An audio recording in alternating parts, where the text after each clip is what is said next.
Voici une affaire criminelle assez originale, puisque la victime, Anthony Ashley Cooper, est un lord anglais, un comte, le comte de Shaftesbury. Il est assassiné en novembre 2004 à Cannes, sur la Côte d'Azur. Par qui? Eh bien, c'est tout l'enjeu de cette enquête. J'ai écrit cette histoire avec O'Keefe, réalisation Céline Lebras. Europe 1, Christophe Ondelatte.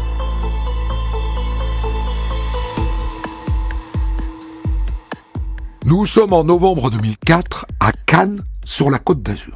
Et Lord Ashley Cooper a disparu. Et là, il faut que je m'arrête 10 secondes avant de partir à sa recherche. Il faut quand même que je vous présente le personnage. Lord Anthony Ashley Cooper, 10e comte de Shaftesbury.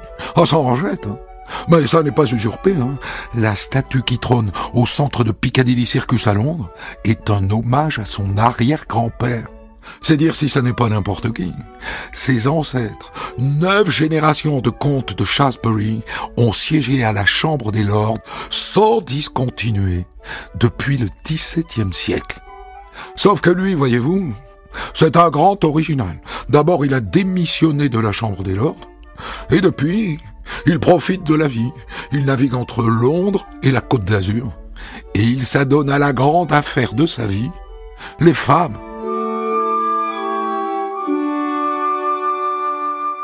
Au moment où débute cette histoire, en 2004, Lord Ashley Cooper, qui a 66 ans, est marié avec une certaine Jamila Mbarek, sa 2e épouse. Mais il a une maîtresse, Nadia, la petite trentaine. Il l'a rencontrée dans un bar à hôtesse de Cannes, et il a décidé de la sortir du tapin. Et c'est elle, Nadia, qui la première s'inquiète de ne pas avoir de nouvelles de son amoureux. Il devait rentrer d'Angleterre le 4 novembre et passer la nuit au prestigieux Noga Hilton sur la Croisette. On est le 5 novembre, elle n'arrive pas à le joindre. Elle l'appelle 1 fois, 2 fois, 3 fois, et à chaque fois, elle tombe sur son répondeur. Alors elle appelle les cliniques et les hôpitaux. Ashley Cooper, vous dites? Non, désolé. Nous n'avons personne à ce nom-là. Et à un moment, il ne lui reste plus qu'une solution. Appeler sa femme, Jamila. Ils sont en instance de divorce, ça ne devrait pas être si embarrassant que ça. Oui, j'ai vu Anthony vendredi. Il était d'ailleurs dans un état épouvantable, mal habillé, sale. On a très peu parlé. Il m'a demandé 100 € pour payer son taxi, puis il est reparti. Et depuis, aucune nouvelle. Moi, je me demande s'il n'est pas parti au Mexique. Vous savez, il a une maîtresse là-bas, vous savez ça? Ah, vous le saviez pas? Bim! Prends ça dans les dents, ma petite poulette. Si Nadia ne savait pas que son chéri de Lord était une fine lame, maintenant elle est au parfum. Cela dit, ça ne nous dit pas où est le comte. Nadia a alors l'idée d'appeler l'avocat du comte. C'est lui qui gère la procédure de divorce. Je suis désolé, mademoiselle, mais je n'ai pas non plus de nouvelles. Je vous avoue que ça me surprend un peu parce qu'en principe, nous nous parlons au moins 1 fois par jour. Et d'ailleurs, nous avions convenu qu'il devait m'appeler le 5, justement, dans le cadre de la procédure de divorce avec son épouse, avec laquelle il devait parler le matin même. Donc, Nadia a raison de s'inquiéter. Et elle n'est pas la seule. La sœur de Lord Ashley Cooper, elle aussi, appelle l'avocat. Je ne comprends pas, très cher maître. Il m'avait dit qu'elle serait de retour à Londres le 10 novembre. Et depuis, je ne parviens pas à le joindre. Quand il raccroche, l'avocat a un mauvais pressentiment. Il a même un très mauvais pressentiment. Parce qu'il la connaît, Jamila, la femme du Lord. Il sait qu'elle ne veut pas de ce divorce, et il sait aussi qu'elle ne s'est pas mariée par amour, mais par cupidité. Et donc c'est lui, l'avocat du comte, qui appelle le procureur de la République. Pour que les choses soient bien claires, monsieur le procureur, je ne dis pas que Jamila Mbarek a assassiné son mari. Mais honnêtement, je pense qu'au minimum, elle le séquestre. Écoutez, merci de m'avoir prévenu, cher maître. Je vais demander à la police judiciaire de faire quelques investigations. Et donc, La brigade criminelle de Nice se met sur le coup. Et la première chose que font les flics, c'est d'aller traîner dans les bars à hôtesse de Cannes, puisqu'il semble que le comte y avait ses habitudes. Ah ben c'est vrai qu'on l'a pas vu depuis un bout de temps, Anthony. Ah Rosie, hein, qu'on l'a pas vu depuis un bout de temps. Nous ici on l'appelle Anthony. On aime bien son style, aristo, ça change un peu. Et qu'est-ce qu'il fait quand il vient ici, ma chérie? Oh, il fait comme les autres. Il adore être entouré de jeunes femmes. Et il est généreux, hein. Il lui arrive de payer le champagne à tout le monde. Et il a une sacrée descente, hein.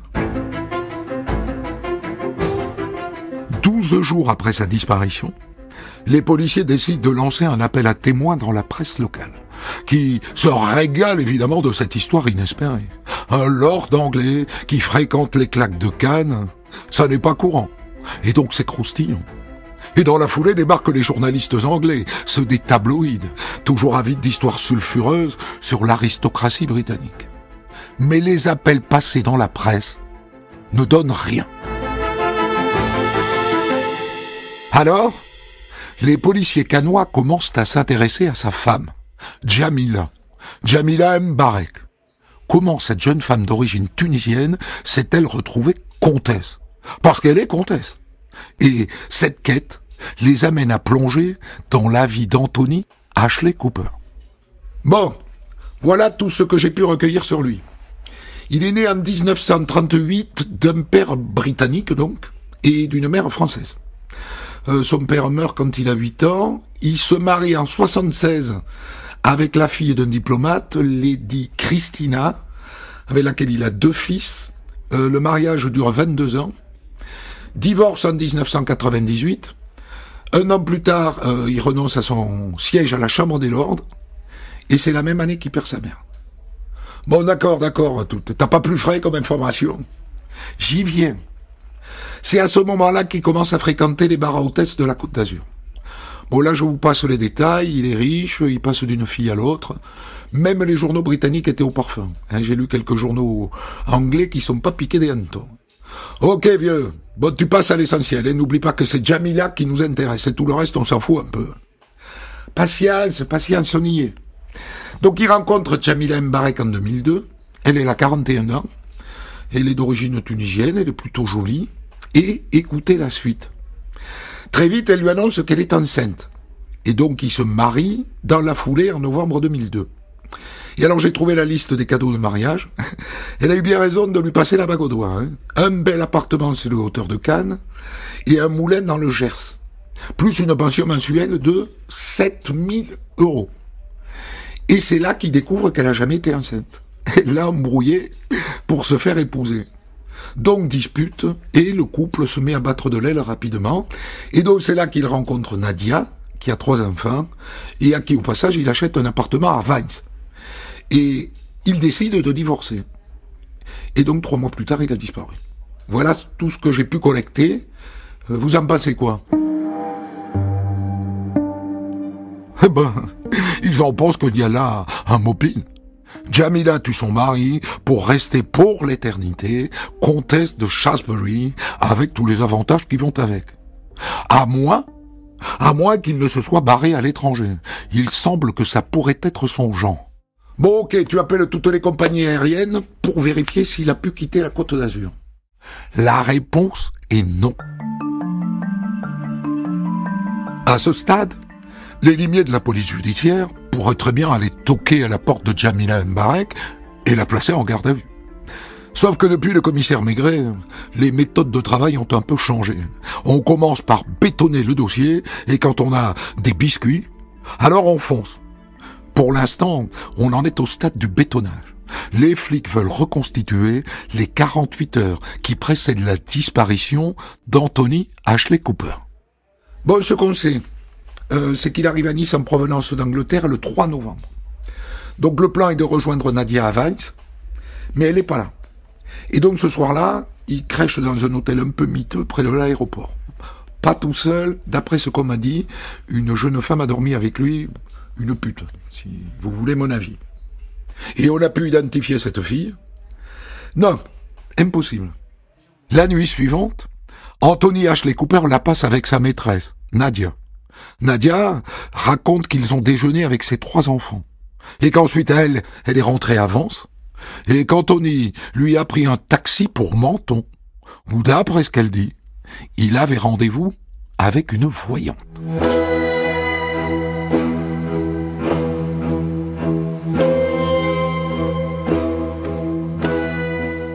Les policiers la retrouvent, cette voyante.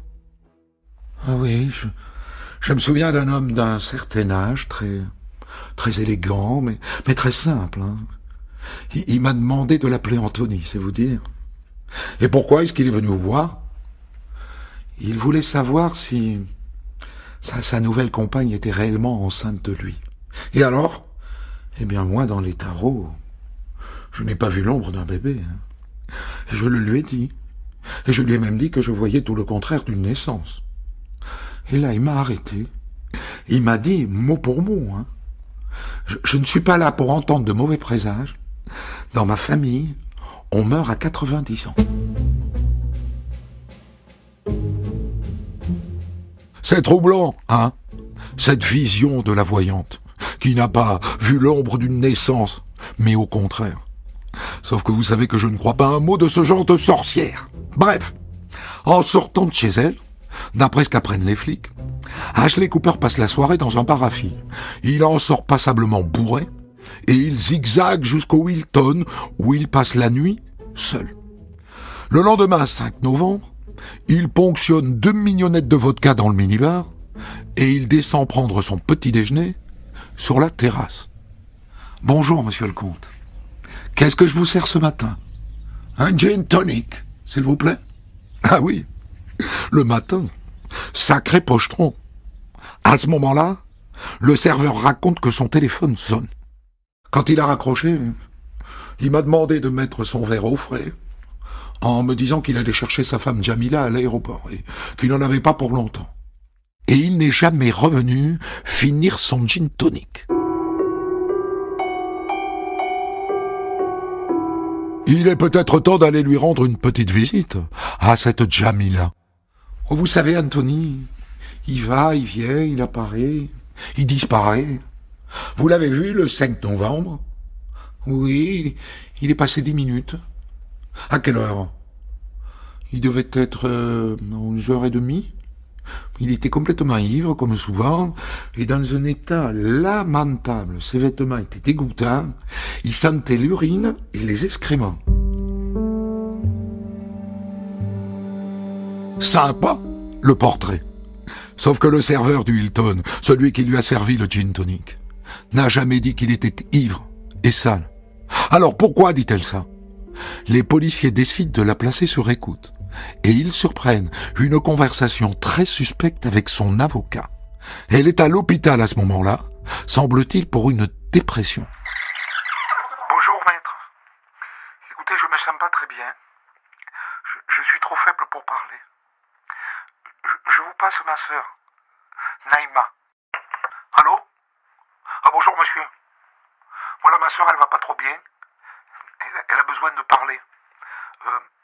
Elle a des révélations très importantes à vous faire et...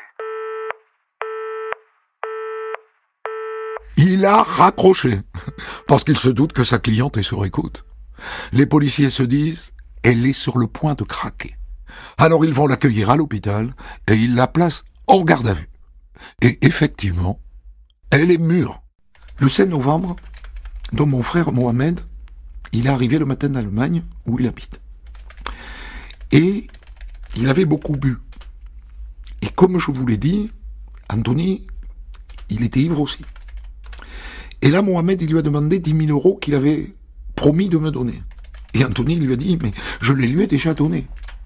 Et puis là, ils ont commencé à s'embrouiller parce que Mohamed a reproché à Anthony de ne pas lui avoir dit bonjour. Et puis d'un coup, mon frère, il s'est précipité sur Anthony et ils se sont empoignés. C'était une bagarre d'ivrogne. J'ai crié pour les faire arrêter, mais j'arrivais à rien.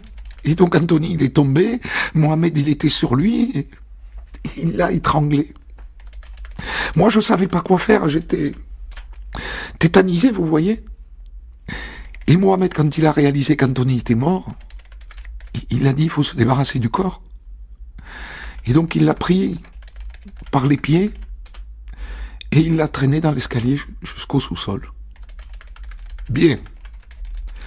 Et votre rôle à vous, dans tout ça? Moi, j'ai ouvert les portes, c'est tout. Hein. C'est mon frère qui a mis le corps à l'arrière de la voiture et puis après il est parti. Et où l'a-t-il amené? Ah ça, je sais pas. Hein.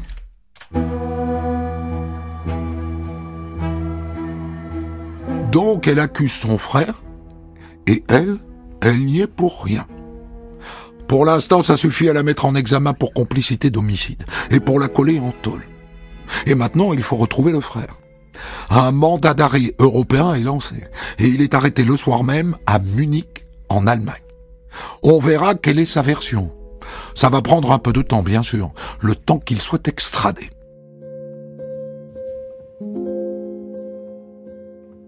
Un mois plus tard, voilà Mohamed Mbarek face à la juge d'instruction. Pas très inquiet. Elle m'accuse. J'étais même pas en France. Le jour de la disparition du mari de ma sœur, j'étais pas en France, je suis rentré à Munich la veille. Le 4 novembre. J'étais témoin là-bas. Hein. Je peux même vous montrer mon billet d'avion si vous voulez. Ça reste à vérifier. En attendant, le juge le met en examen pour homicide et il l'envoie lui aussi derrière les barreaux. Il ne reste plus à savoir lequel des deux ment.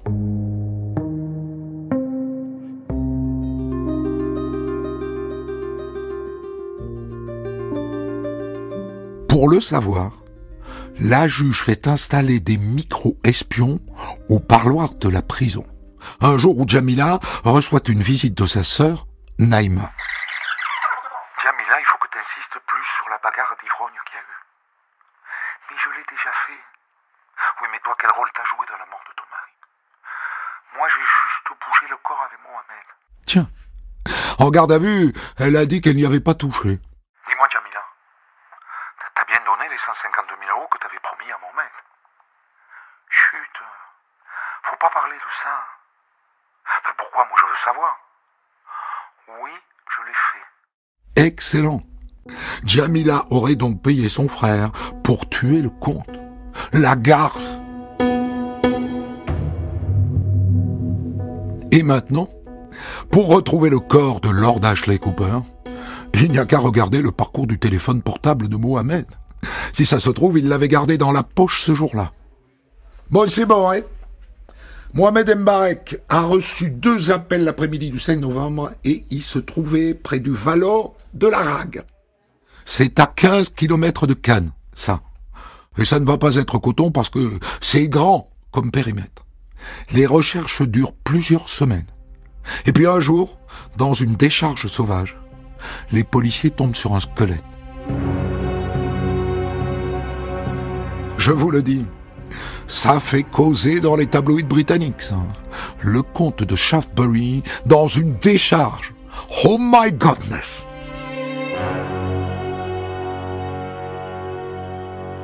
Alors, que donne l'autopsie du corps de Lord Ashley Cooper? Double fracture du larynx. Il a donc été étranglé. Sur ce point, Jamila n'a pas menti. En revanche, quand elle dit que son frère a traîné le corps jusqu'à la voiture en le tirant par les pieds, elle ment. Je n'ai trouvé strictement aucun traumatisme au niveau de la tête. Et d'ailleurs pas non plus de traces de frottement. Ah bon? Pourtant, il y a une 60aine de marches entre l'appartement et le rez-de-chaussée. À moins que Mohamed n'ait utilisé un tapis volant, il y a un blême. Jamila a au moins aidé à transporter le cadavre. Ça paraît clair.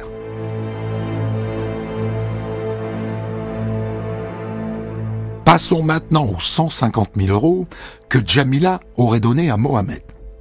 La juge décide de poser directement la question à Jamila. Madame Mbarek, nous disposons d'écoutes réalisées au parloir. Vous avez bien parlé avec votre sœur de 150 000 € que vous auriez donné à votre frère. Je vous jure, j'ai pas compris de quoi elle parlait, ma sœur, à ce moment-là. Cette somme, elle correspond à rien. Hein. Quand on écoute les enregistrements, madame, vous donnez l'impression au contraire de très bien comprendre de quoi elle parle. Mais non, je vous jure que j'ai pas compris cette histoire de 150 000 euros. Mais je reconnais que j'ai donné à mon frère la somme de 40 000 en cash. J'avais pas le choix. Mohamed, il est assez violent, hein. Je ne pouvais pas lui refuser. Avez-vous aidé à transporter le corps de votre mari, Madame Mbarek? Oui. Sur ce point-là, j'avoue, j'ai menti.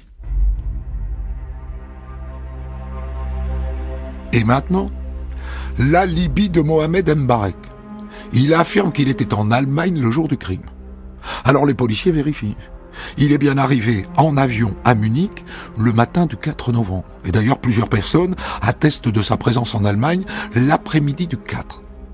En revanche, le 5 novembre, jour du meurtre, sa femme dit qu'il n'était pas en Allemagne. Et le lendemain non plus. Bien, monsieur Mbarek, je vous informe que nous avons vérifié votre alibi et qu'il ne tient pas la route. Hein. J'ai toutes les raisons de penser que vous étiez à Cannes le 5 novembre. Je me trompe? Non, vous vous trompez pas. Je suis venu en voiture. Pour tuer votre beau-frère? Non, c'était un accident. Je suis pas un assassin. J'étais sous. Et Anthony, il est arrivé chez ma soeur en fin de matinée. Il était sous lui aussi. Et en plus, il m'a pas salué. Il m'a même bousculé. Ça m'a mis hors de moi. Alors on s'est battu. Il est tombé. J'ai serré le cou. C'était un accident. Je regrette. Je sais que je devrais pas boire autant. Ensuite, vous vous êtes débarrassé du corps. Avec votre sœur. Ah non, non. Ma sœur, elle a rien fait. Je me suis occupé du cadavre tout seul.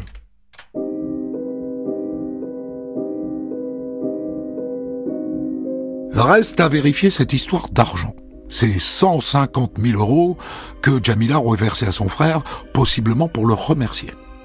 En remontant les comptes bancaires du frère et de la sœur, ça se confirme. Elle lui a bien versé de l'argent en plusieurs fois. 8 000 euros, plus 20 000 euros, plus 10 000 euros. Ça fait 38 000. Et ça correspond à peu près aux 40 000 euros que Jamila reconnaît avoir donné à son frère. Mais pour faire 150, il manque donc 110 000 euros.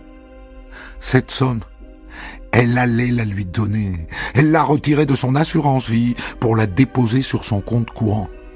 La diablesse a donc bien mandaté son frère pour qu'il tue son mari.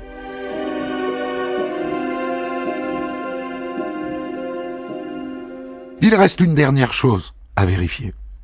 Mohamed a dit que sa sœur ne l'avait pas aidé à transporter le corps. Alors, pour en avoir le cœur net, la juge organise une reconstitution dans l'appartement. Bien. Monsieur Mbarek, donc vous allez prendre ce mannequin qui pèse 80 kilos, c'est-à-dire le poids de monsieur Ashley Cooper, et vous allez, en passant par l'escalier, le transporter jusqu'à la voiture. Allez-y. 80 kilos. Il n'y arrive pas. Seul, c'est beaucoup trop lourd. Et comme il a compris qu'il était piégé, il fait des simagrées, il parle au mannequin en s'excusant de l'avoir tué. Il lui dit que c'était un accident. Il fait même des prières pour le pauvre comte de Shaftesbury. Le cirque, ça se voit comme le nez au milieu de la figure. Donc ça paraît clair. Jamila Mbarek a commandité le meurtre de son mari auprès de son frère. Et ils ont évacué le cadavre ensemble. Et le mobile, il est vieux comme le monde. Le flouze.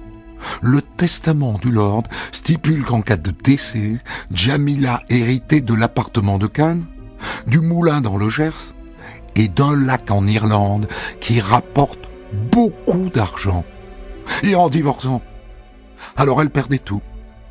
Cela dit, en commanditant son assassinat, elle va tout perdre. Et la liberté avec. Enfin, c'est fou comme les gens ne réfléchissent pas avant de commettre un meurtre.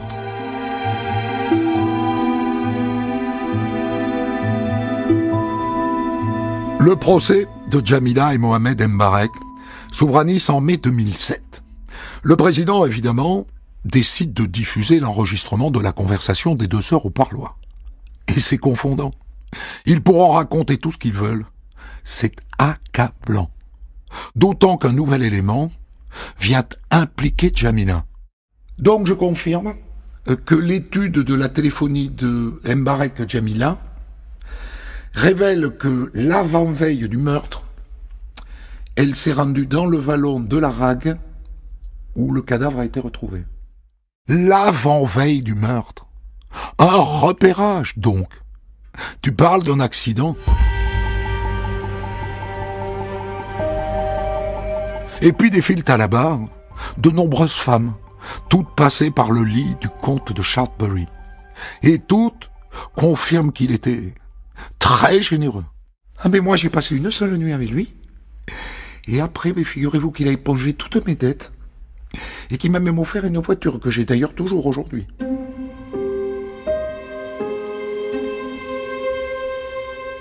Après 4 jours de procès, le frère et la sœur sont condamnés tous les deux à 25 ans de prison sans peine de sûreté. Mohamed trouve qu'il ne s'en sort pas si mal et donc il ne fait pas appel. Mais Jamila fait appel. Et donc elle est rejugée en février 2009 devant la cour d'assises des Bouches-du-Rhône. Et ma foi, elle a eu raison de faire appel puisqu'elle gagne 5 ans et elle écope de 20 ans de réclusion criminelle. Et bien sûr, elle n'hérite de rien. Allez savoir si ça n'est pas sa plus lourde peine.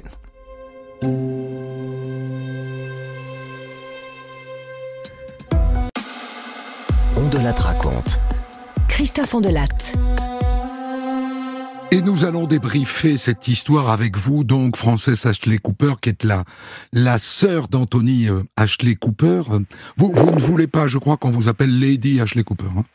Non, ça m'est égal, hein, qu'on m'appelle en France, si vous voulez, normalement l'aristocratie à la Révolution française a été supprimée. Enfin, je tiens pas plus que ça, parce qu'ici ça veut rien dire, je trouve. Alors avant de parler d'elle, c'est-à-dire de Jamila Mbarek, parlons un peu de votre frère. Comment est-ce que votre famille gérait, j'ai envie de dire, son originalité, et notamment cette dépendance absolue aux femmes et à l'alcool? Ben, on gérait ça très très difficilement. C'était difficile et ses fils d'essayer de le réconforter et de le faire revenir en Angleterre. Oui. Parce qu'on sentait bien qu'il était perdu là sur la Côte d'Azur. Il était perdu. Mon frère était quelqu'un de très très fragile, très généreux, très gentil. C'était un homme gentil. Vraiment un type qui avait un cœur d'or, mais il était perdu. Notre père est mort quand il avait 8 ans, et quand ma mère est décédée, il était déjà pas mal, il avait pas 20 ans, hein, quand ma mère est décédée, il en avait 60, mais elle lui tenait un peu la tête hors de l'eau parce qu'elle l'admirait beaucoup. Et puis voilà, il est parti en vrille, comme on dit, hein. Est-ce ça peut expliquer au fond que, étant quand même un aristocrate important. Et il était très aimé, hein, il était très aimé. Où ça, en Angleterre? Par tout le personnel qui travaillait au domaine, tout ça, les gens l'aimaient beaucoup, hein. Moi aussi. Et ce besoin perpétuel de femme, alors, c'est quoi? C'est un besoin d'être aimé? Je pense, vous avez raison, je pense que c'est ça, oui. Mais quand je dis besoin d'être admiré, besoin d'être... Il manquait d'assurance, il n'était pas sûr de lui. Est-ce que c'est pour ça qu'il a quitté la Chambre des Lords? Parce que c'est pas banal, ça non plus. Ce sont des choses dont on hérite, alors c'est assez rare qu'on les lâche. Ouais, je saurais pas vous dire pourquoi. Peut-être il sentait que c'était pas sa place. Peut-être dans la mesure où il avait une vie un peu, on va dire, chaotique. Peut-être. Ce que j'entends bien, c'est que vous n'étiez pas très, très proches l'un de l'autre. Ah si, j'aimais beaucoup mon frère, mais moi j'avais des jeunes enfants, j'avais une vie maritale, j'avais du boulot, de gérer toutes les hôtesses et toutes ces femmes, tout ça. c'était un peu compliqué, un peu lourd. Mais j'aimais beaucoup mon frère, je l'ai toujours aimé. On ne s'est jamais disputé. Pourtant, en Angleterre, dans les familles aristocratiques comme la nôtre, c'est le fils aîné qui héritait de tout. Et tous les frères et sœurs autour n'avaient rien. Hein. C'est-à-dire même les biens? Il n'y a pas que les titres, même les biens, vous n'aviez rien et lui tout? Moi, les sœurs de mon père, elles étaient fauchées. Voilà, c'est comme ça. Mais si vous voulez, maintenant, je crois que ça a un peu changé. Hein. Voilà. Mais comment ça passait? Comment il passait, lui, dans ce milieu aristocratique anglais? Il le trouvait un peu original, on va dire. Un peu original, oui. Il était surveillé par la presse tabloïde britannique? La presse tabloïde britannique, c'est une horreur. Ça surveille tout ce que ça peut racler comme tout ce qu'ils peuvent se mettre sous la dent. Hein. C'est vraiment une presse de caniveau. Hein. Donc il parlait de lui? Pas trop avant cet événement, parce qu'il était ici en France. Pas trop, non. C'est quand il a disparu que ça s'est déchaîné, bien sûr. Parlons de Jamila. Vous la connaissiez, je suppose? Je l'avais rencontrée une fois. Ah, une seule fois? Oui, parce que je devais la rencontrer une deuxième fois et je devais retrouver mon frère à Paris pour un week-end et elle devait venir. Et elle n'est pas venue en prétextant que comme elle était enceinte, elle avait un malaise. Bon, on sait que l'histoire de l'enceinte, c'était du pipeau, voilà. Pour ce que vous savez, est-ce qu'il y avait de l'amour entre eux? Ah non, ça, non, pas du tout. De sa part à lui? Lui, oui, il était un peu ébloui parce que c'est quelqu'un qui sûrement a beaucoup de charme pour les hommes. Hein. Mais elle n'était pas du tout amoureuse, à votre avis? Ah non, ça... Non. Y avait-il quelqu'un autour de lui, dans son entourage, pour lui dire « Oh, Anthony, tu vois pas qu'elle en veut qu'à ton argent ?» Il écoutait personne. Et son fils... son deuxième fils a essayé vraiment de lui faire comprendre, mais il a pas voulu écouter. Il n'écoutait personne? Non.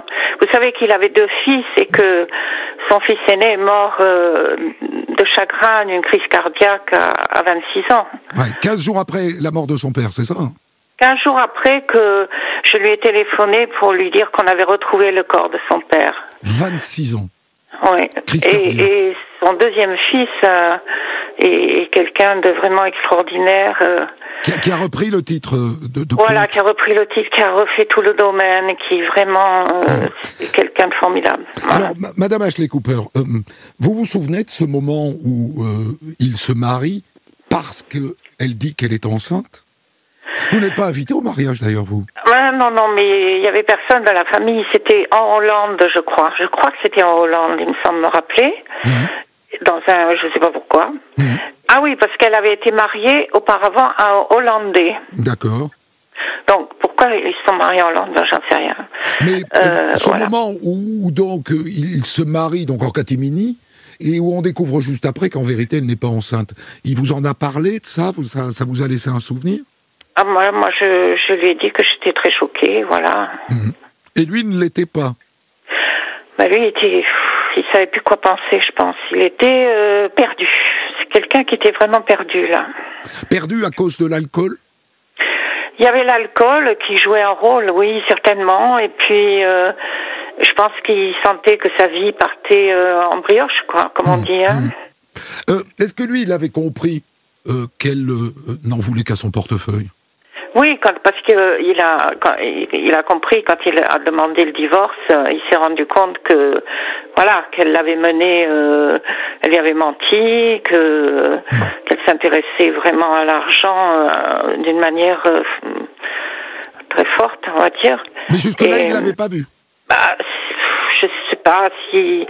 Vous savez, c'est curieux, il y a le cliché de l'homme âgé qu'une jeune femme fait tourner en bourrique et fait sortir le chéquier tous les quarts d'heure, ça existe beaucoup au cinéma à Hollywood et dans beaucoup d'endroits et beaucoup de romans. Hein.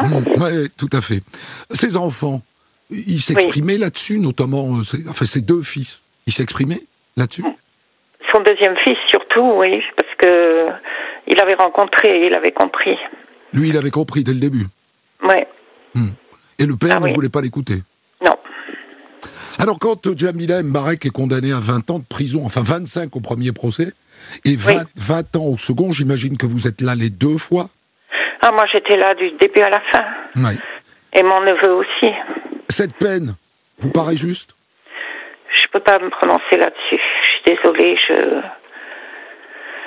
peux pas dire quelque chose. De toute façon, moi, je suis une fervente adversaire de la peine de mort. C'est quelque chose qui me... Voilà. Et après, je m'excuse, hein, mais je sais pas... Non, parce que c'est un assassinat. Pour assassinat, il pouvait prendre perpétuité. Bien sûr. Il s'en sort avec 25 ans, et elle, qui est complice d'assassinat, est coupable de transport de corps, s'en sort avec 20 ans. Tout ça, c'est un peu des condamnations à minima. Je trouve aussi. Oui. On est d'accord. Oui, parce que les preuves, elles étaient abondantes et tout à fait solides. Hein. Je vous remercie infiniment, Madame Ashley Cooper, d'avoir partagé tout cela avec nous, d'avoir accepté de revenir sur la mort de votre frère tant d'années après. Des centaines d'histoires disponibles sur vos plateformes d'écoute et sur europe1.fr.